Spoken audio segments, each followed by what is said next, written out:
It was a beautiful day in the park, with children laughing and playing. A little black girl in a wheelchair smiled brightly, unaware that danger was approaching. But what the angry man didn't know was that a royal guard was silently watching everything. It was a warm spring day in the park, where laughter and joy filled the air. Among the cheerful children running and playing, a little black girl sat quietly in her wheelchair near a shaded tree. Despite her limited mobility, her face radiated happiness as she watched the lively scene before her. Dressed in a bright outfit, with a colorful scarf tied neatly around her neck, her innocent laughter blended perfectly with the sounds of the park. Her sparkling eyes revealed her excitement and curiosity as she observed the world around her, completely immersed in the simple pleasures of the day. A short distance away, a tall and imposing figure sat on a bench, his presence almost blending into the surroundings. He was a royal guard, dressed in formal attire that hinted at his profession. Though off-duty, his trained eyes never stopped scanning the park, always alert to the people and events around him. With a quiet but commanding demeanor, he exuded authority and calmness. Sitting with a sense of purpose, he appeared to be enjoying the serenity of the park, but he remained ever watchful, particularly over the little girl who sat nearby. Meanwhile, on the opposite side of the park, an angry man stormed down the path. His steps were quick and sharp, and his stern expression made it clear that he was in a foul mood.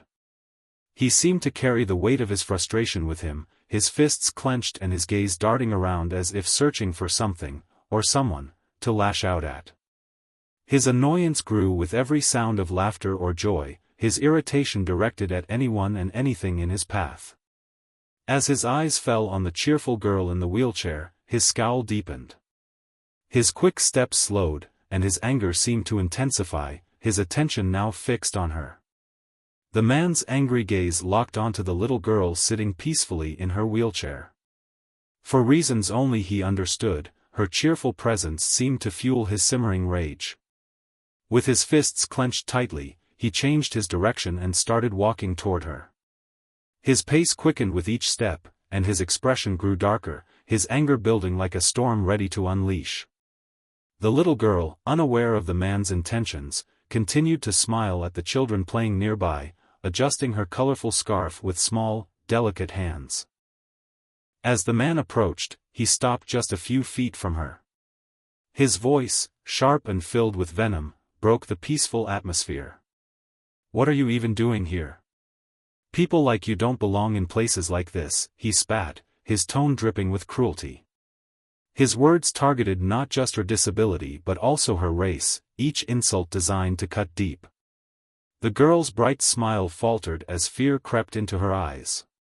She clutched the armrests of her wheelchair tightly, trying to stay calm, but the trembling of her small hands gave her away. The man, seeing her silence, mistook it for weakness and grew bolder. He leaned down, his face inches from hers, his voice rising with every word. "You're nothing but a burden. You think anyone cares about you?" he sneered. Without warning, he grabbed her wheelchair, shaking it violently. The girl whimpered, her tiny hands gripping the sides for support. Then, with one final, brutal act, he yanked at the chair, breaking it apart and sending the girl tumbling to the ground. The park fell silent for a moment.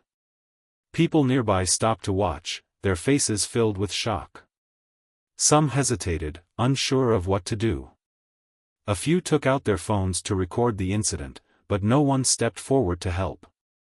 The little girl lay on the ground, helpless and scared, her world shattered by the man's cruelty. The peaceful hum of the park, broken by the man's cruel actions, was suddenly interrupted by the sound of heavy, deliberate footsteps.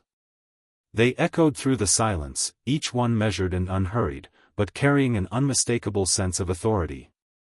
The royal guard, who had been observing the scene from a distance, was now on the move. Dressed impeccably in his formal attire, he walked toward the commotion with a calm yet commanding presence. His tall figure and steady pace seemed to draw the attention of everyone in the park, including the man who had just broken the girl's wheelchair. The man's self-assured expression faltered as he noticed the guard's approach. At first, he tried to maintain his bravado, straightening his shoulders and pretending he wasn't intimidated. But the closer the guard got, the harder it became for the man to hold his composure. The royal guard stopped just a few feet away from him, towering over him like a mountain of silent strength. His eyes, sharp and unwavering, locked onto the man with a gaze that could pierce through steel. The park was deathly quiet, everyone waiting to see what would happen next. "What gives you the right to harm a child?" the guard asked, his voice calm but firm, carrying the weight of unspoken authority. The words were simple, yet they struck like a hammer, reverberating in the still air. The man blinked, momentarily at a loss for words. He opened his mouth to respond, but his voice came out shaky, betraying the fear he tried to hide. I was just teaching her a lesson," he stammered, attempting to justify his actions. "She doesn't belong here. People like her don't." "Enough," the guard interrupted, his tone leaving no room for argument. He stepped closer, closing the distance between them, his imposing figure casting a long shadow over the man. The man instinctively took a step back, his earlier confidence crumbling. The guard's presence was overwhelming, his every move calculated and deliberate. There was no yelling, no theatrics, just a steady, quiet authority that made it clear who was in control. The man tried one last time to argue, his voice rising in desperation. "Who are you to tell me what to do? You think you're better than me just because you're in a uniform?" His words were defiant, but his trembling hands gave away his growing panic. The guard didn't flinch. Instead, he reached out and placed a firm hand on the man's shoulder, stopping him in his tracks. The grip wasn't violent, but it carried a silent promise of what could happen if the man continued his behavior. "You've already made enough mistakes today," the guard said, his voice low but powerful. "This ends now. You will not hurt her, or anyone else, ever again. Do you understand me?" The man squirmed under the guard's unyielding grip, his bravado completely gone. His eyes darted around, searching for an escape, but there was none. The parkgoers, who had been mere spectators until now, began to step forward, their faces filled with quiet support for the guard's actions. The man finally nodded, his shoulders slumping in defeat. The guard released him with a controlled movement, stepping back slightly but keeping his intense gaze fixed on him. "Leave," the guard said simply. The man hesitated for a moment before turning and walking away, his steps hurried and uneven. The crowd parted to let him through, their disapproving eyes following him as he disappeared from view.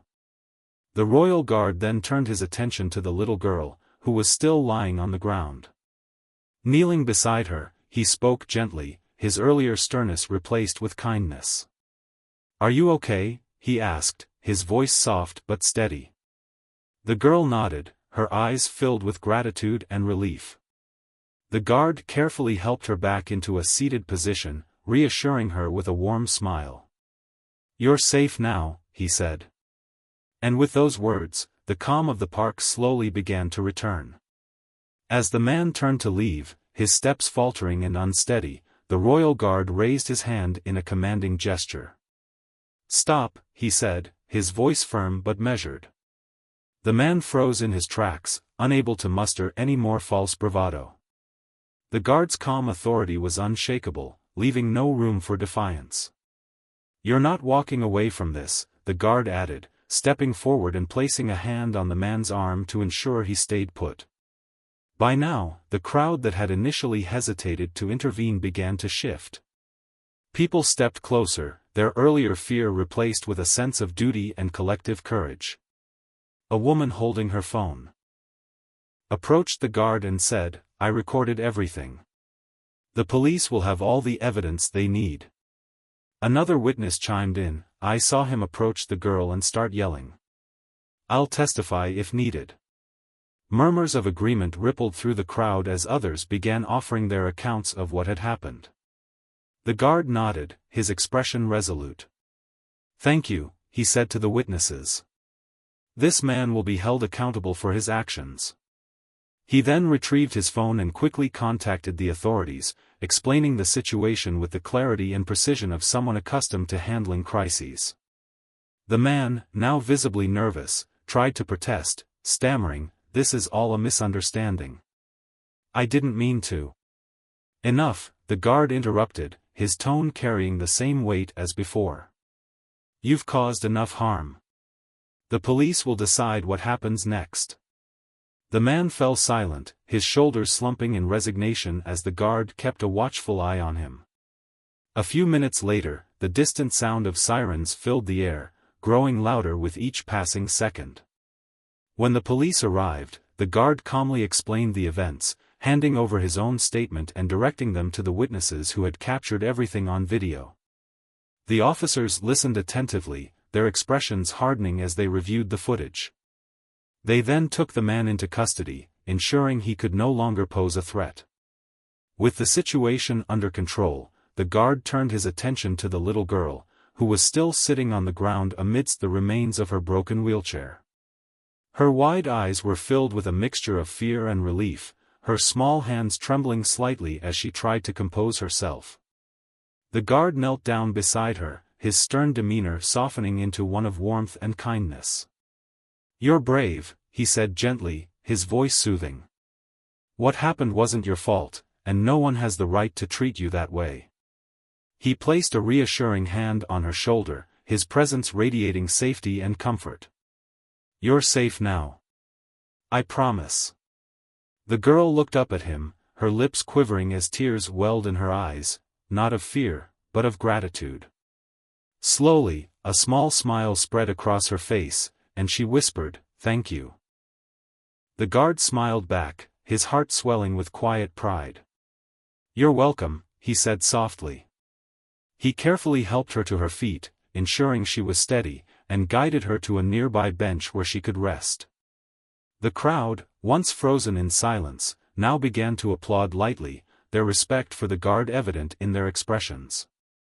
As the girl sat on the bench, a kind passerby approached with a phone in hand.